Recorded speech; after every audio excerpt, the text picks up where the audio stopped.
So when are the Republicans going to stop getting the benefit of the doubt on the economy, right? Let's say like last year when they were campaigning, right? If you just talk to people for whatever reason, they think that the Republicans are better on the just the economy, right? Overall, the Republican Party, even before Donald Trump, really, I'd say probably got the benefit of the doubt of being better on the economy for absolutely no reason, by the way. And then maybe the Democrats would get the benefit of the doubt on social issues, and they're always better on social issues. Just really broad generalizations on uh, on these things, right? Even though the Democrats are better on social and the economy as well, it's just a thing that the Republican Party has built up. Whether you think it's through Fox News or whatever, they've done it, and they've tried to instill it on some of the American people. Uh, they Yeah, it just can't be any further from the truth. Let's take the last two Republican presidents. They both led to recessions, whether it be Bush or Donald Trump, both of them. And then now this tariff war is raging war on our farmers, almost for no reason. And I'm about to show you actually it might be for actually no reason. So yeah, I mean, let's just get right into it, right? Here. So Trump needs to, or the farmers in the United States need to be bailed out. These are soybean farmers, I believe. And a lot more too as well. But let's stick to this one because this one's really important. I'll show why. So Trump's been trying to bail out Argentina without reading all this stuff that'll make the video 30, 40 minutes long. Uh, this president in Argentina, their economy is going to shit, and Trump's trying to invest like 20, maybe it's 20 billion or something like that. Yeah, 20 billion, and they invest in our country as well as while we build up theirs, and then we'll buy their bonds, things like that. Trying to help them out, which is fine, I guess. I don't really know too much about Argentina's ethics or anything like that in my head. So, to my knowledge, as of right now, I don't really, I don't, I just don't. I guess I'm agnostic, but I don't, or indifferent, but I don't have an opinion on Argentina itself. But for our farmers, you see us giving 20 billion to Argentina to bail them out of. I mean, essentially their shitty decisions. Because what else? How else could they get in that spot than to be having bad leaders that's making bad decisions? So, which is I'm all good with trying to help people out as well that aren't enemies and not bad faith. But if our people are hurting because of you, literally because of you, they'd be fine without you, but because of you, they're literally struggling, and they cannot sell product. Literally, the product sales has gone to zero. Like, I'm not joking. It'll come up the next slide. But this idea that Donald Trump ran on this America First agenda and is sending 20 billion to Argentina, South America, when our farmers are being, I guess, blindsided by this administration that said that he was going to help them out, is absolutely ridiculous and not America First like he said it was going to be. Whether that be the Argentina bailouts, and while you're not trying to help our farmers, or whether it be just months ago when Donald Trump threatened tariffs on countries that would recognize a Palestinian state. Like, that has anything to do with the American people. Like, we care about our prices going up because they recognize a Palestinian state or not.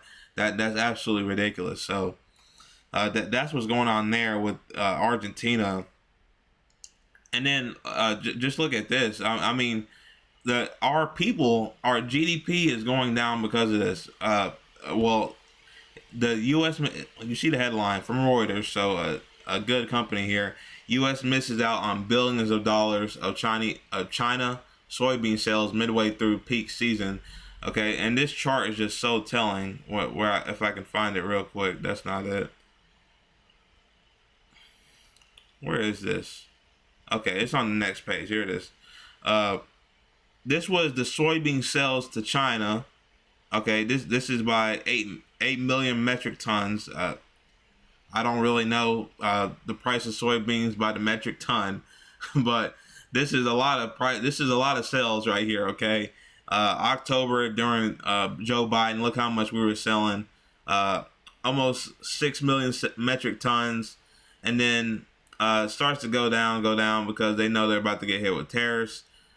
Trump hits, right, and then I mean this is around when this little spike here. I mean October, so this is almost near November when Donald Trump got elected, at least not put in office yet. But this is around where he got elected. Okay, he gets elected and it just shoots down. January gets in, stays stable for a while, puts in the tariffs, and it just absolutely tanks to even now. I mean, it's been zero for a long time now, April, July, because I mean, it's just not even worth it at that point. If the prices are so high, they're just not going to buy from us anymore.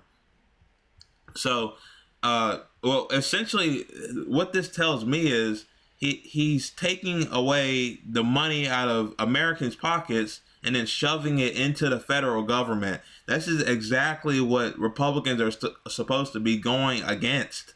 Like, if I think of a Republican as small government, this is a huge government. You're saying I'm sorry for that light as well, but you're saying that. Let me try to get out of this light. Sorry, but you're saying that we're going to take the money out of your pockets and then we'll collect the money and then we'll bail you out later. That's stupid, right?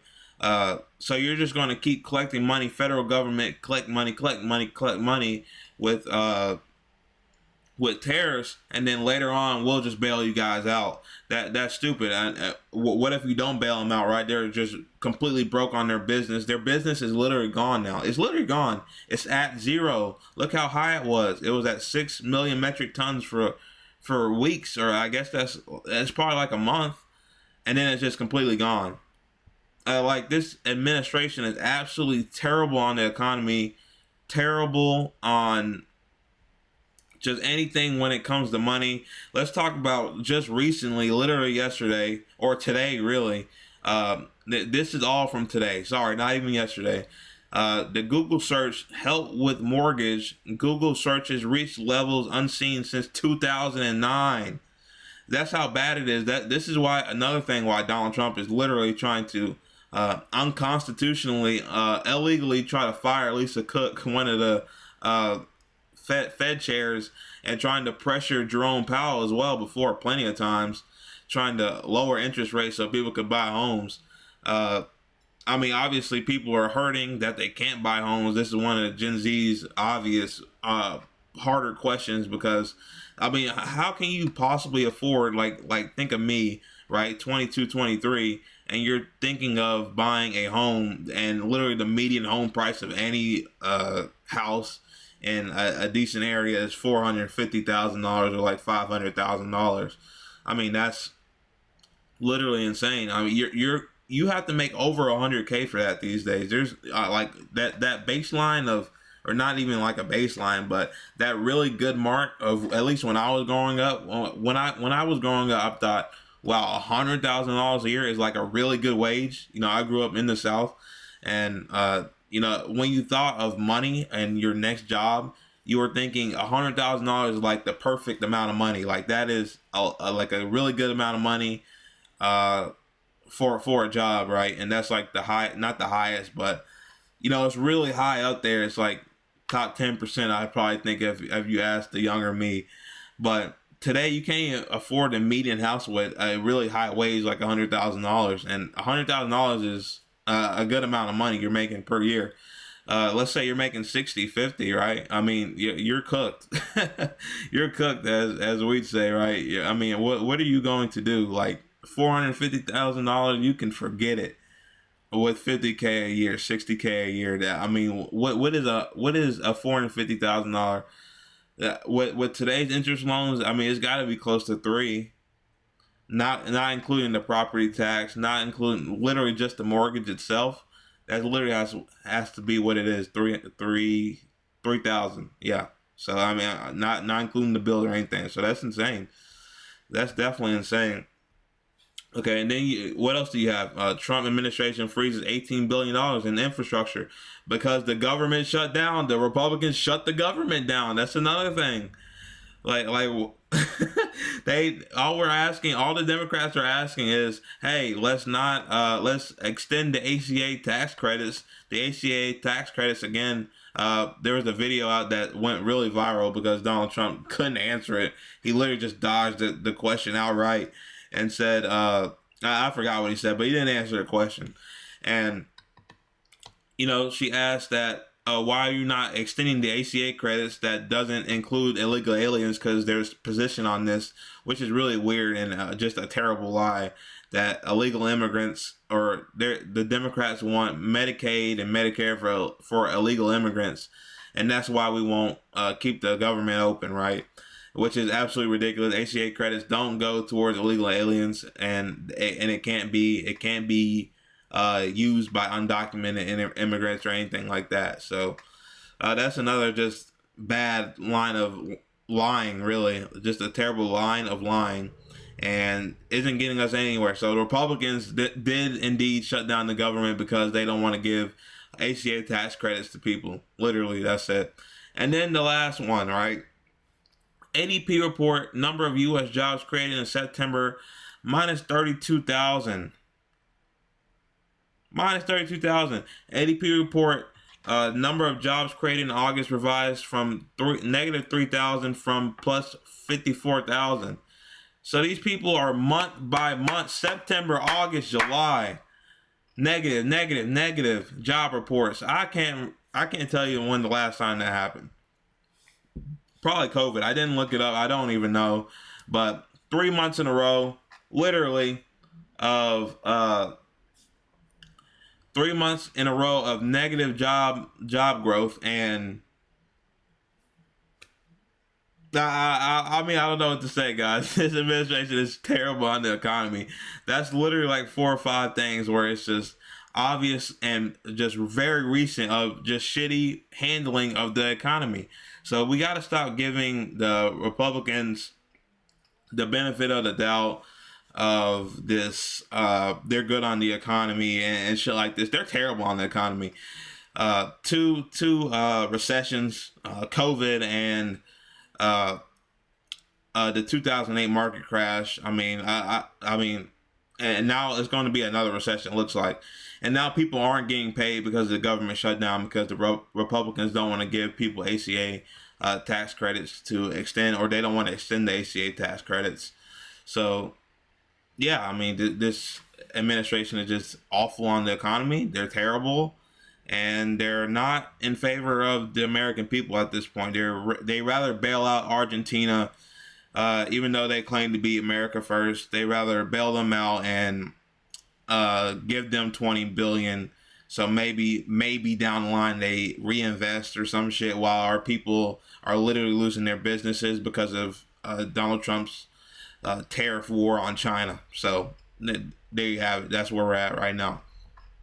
Ridiculous. So yeah, I'm gonna end the show there, guys. Yeah, I'm gonna have all my socials down below. You can see 3 of them right here.